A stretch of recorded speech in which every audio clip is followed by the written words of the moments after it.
Welcome back. This is the third lesson recording for IM1, March 11th, 2021.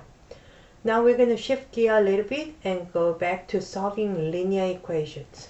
So, I want you to tell me in private chat, what is the solution to 5x is equal to 8 plus 3x? I know you know how to do this. So pause the video and see if you can solve it yourself. Okay, what do I do when I see the variables on both sides? I only want x on one side of the equal sign. That means I need to get rid of 1. Which one do I want to get rid of? If I get rid of this, on this side I don't have anything here. I want variable on one side and x on the other I want variable on one side and some number on the other side. That means I really don't want this 3x. So how do I get rid of this plus 3x? I am going to subtract 3x from both sides. And that leaves me with 5x minus 3x is 2x is equal to 8. Then from here, I am going to divide both sides by 2. And this leaves me with x is equal to 4. So I found the solution. A solution is a value of a variable that makes this equation true. Okay, so this is x is equal to 4. Now I am going to ask you to solve this problem. What is the solution here? Okay, so again, I see to solve this, I see variables on both sides. So I need to get rid of 1. Well, I see numbers on both sides too, so I can get rid of either of the variables. So I am going to subtract 5x from both sides. Whoops. When I subtract 5x from both sides, this becomes 0 and 8x minus 5x just becomes 3x. So then you have 3x plus 2 is equal to 2. Now I just want x on one side. So I just want the 3x on one side. I don't want this plus 2. Remember, when we have x two-step equation, when you have something multiplied by a variable and plus or minus, we always get rid of plus or minus first. So we need to get rid of plus 2 by subtracting 2 from both sides. And you're left with 3x is equal to 2 minus 2 is just 0. Okay, then from here, what do I need to do? Okay, some people might be panicking just because you got 0 on that side. No, 0 is just a number, no biggie. So we just still need to divide both sides by 3. Okay, and that goes away to my giant 1. So 1x on the left hand side, or same as x. What is 0 divided by 3? If I divide 0 into 3 parts, what do I get? I still get 0. So my solution is x is equal to 0. So you still got a solution. The solution is the value of the x just happens to be 0. It's still a solution. Let's try another problem. 2x minus 1 is equal to 4 plus 2x. Now this time I see variables on both sides. So what am I going to do? I need to get rid of one or the other. So I'm just going to get rid of, I'm going to get rid of this side. Well, I end up getting rid of both sides, don't I? And you're left with, all the variables are gone. You're just left with numbers. Okay, now we are just left with the numbers that says -1 is equal to 4. Is -1 ever equal to 4? They're two different numbers, right? This is never true. So that means there is no value of x that's going to make this equation true. So this is no solution, because no values of x will make this equation true. Okay, so this is no solution here. Okay, so whenever you eliminate the variable and you're left with just some numbers, and when you check your numbers, is this true? It happens to be not true. So that means you don't have any values of x that could ever make this equation true. So there are no solution. What about D? Okay, so I have 2 parenthesis x plus 2 is equal to 4 plus 2x. Remember, what do I do when I see a parenthesis with a number right in front? What is the default operation? It is multiplication here. Okay, so I cannot simplify what's inside the parenthesis because x and 2, they're not like term. What I can do is I can distribute this by multiplying to each of the term inside the parenthesis and adding them up.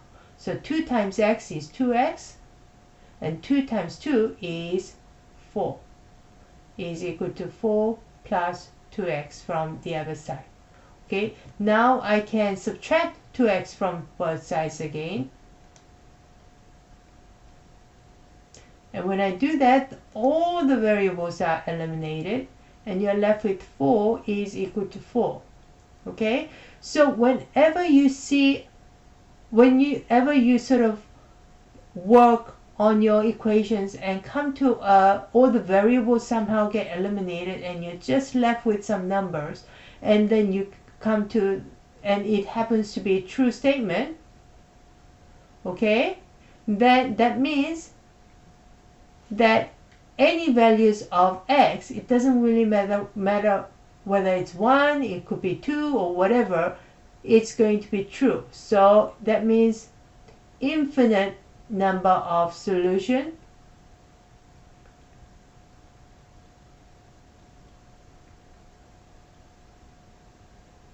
Okay, that means x could be 1, x could be 2, x could be 3, x could be 5, x could be anything. That's what it means. So let's just try that to see if that is indeed true. Okay, so if I say x is equal to 1, that's my easy one. Let's see if this will make this equation true. That becomes 2 times 1 plus 2 is equal to 4 plus 2 times 1. Whenever I see an x, I'm going to replace it with 1. So that's 1 plus 2 is 3. 3 times 2 is 6 on the other left-hand side. And what's on the right-hand side? 2 times 1 is 2 plus 4 is going to be 6. That checks out. Do you want to try another value? Okay, let's try another value. Let's call x is equal to negative 2. Okay, let's try that. So 2 times, whenever I see an x, I'm going to put negative 2. Plus 2 is equal to 4 times plus 4 plus 2 times negative 2. Okay, let's see if it works. What's negative 2 plus 2? That is 0. 0 times 2 is still going to be 0. And the right hand side, 2 times negative 2 is going to be negative 4. Negative 4 plus 4 is also 0. See, that is also going to be true. And if I keep checking many other numbers, okay, as long any number, whether it's even half or fraction or decimal, whatever, or really big number or small number, it is always going to be true. So that is the reason we say it has infinite number of solutions. Because x can be any number, the equation will always be true.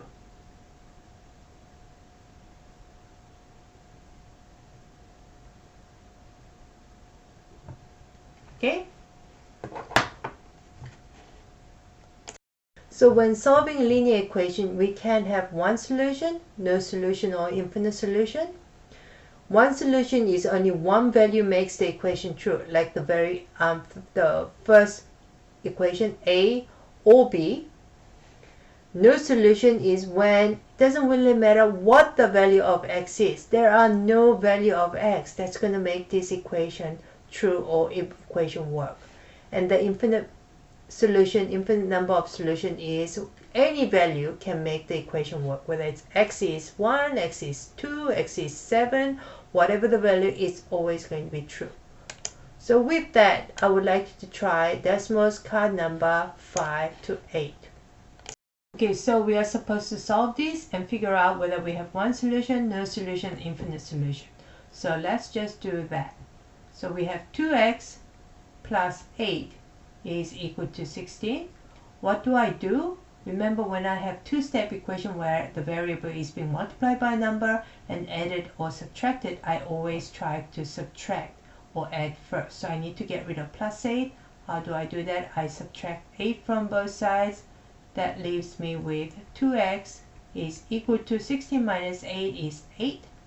Then you divide both sides by 2 to get rid of this 2, because 2 is multiplying to x, and that becomes my giant 1, and you're left with x is equal to 8 divided by 2, which is same as 4. So I do have one solution. X can be 4, and that will make this equation true. So that is going to be one solution. And you can explain your thinking. Number 2, or number 6. 5x minus 9x plus 8. 5x minus 9x plus 8 is equal to 1 minus 4x. Okay, the first thing you should do when you're solving equation is you always look at one side of the equation to see if you can simplify by combining like term. 5x minus 9x. 5x minus 9x is negative 4x plus 8 is equal to 1 minus 4x. Okay, so now I see negative 4x here, negative 4x here. How do I get rid of? I don't want variables on both sides, so I am going to add 4x to one of the sides. But when I do that, both the variables get cancelled out. Negative 4x plus 4x is going to be 0. And you're left with 8 is equal to 1. Is that ever true? Is 8 ever equal to 1? No, never. So that means this is not true. Okay? So we know that this is no solution. Okay? So because does not matter, when we've eliminated all the variable, you're left with an equation that is not true. Therefore, there are no values of x that's ever going to make this equation true. What about this? 2 times 4y plus 2 is equal to 4 times 1 plus 2y. Okay, again, I am going to, when I have this kind of situation, I am doing distributive property to get rid of the parentheses. So 2 times 4y is going to be 8y. 2 times positive 2 is going to be plus 4 is equal to 4 times y, 1 is 4, plus 4 times 2y is 8y. I see 8y and 8y on both sides, so I'm going to subtract 8y from each side, and both the y's go away, and you're left with 4 is equal to 4. And this is always true, right? 4 is always going to be equal to 4. So that makes me say that it does not matter what the value of y is, it's going to be always true, so it's going to be infinite number of solutions. How many solutions? So for this, negative 7x minus 10 minus 15x is equal to negative 22x plus 83. Again, within one side with the equal sign, I should be combining like terms. So negative 7x and negative 15x. Negative 7 minus 15 is negative 22. Negative 22x minus 10 is equal to negative 22x plus 83. Again, I see negative 22x on both sides, so if I add 22x and add 22x, then all the x's disappear and you're left with negative 10 is equal to 83. Is this ever true? No, it's never true. So therefore there are no solutions. Okay, so that's it for today. So you are going to enter in the table of content what we learned, the new thing we learned, which is the number of solutions for linear equations. And you're going to upload your class notes to assignment 311 classwork. Thank you for listening.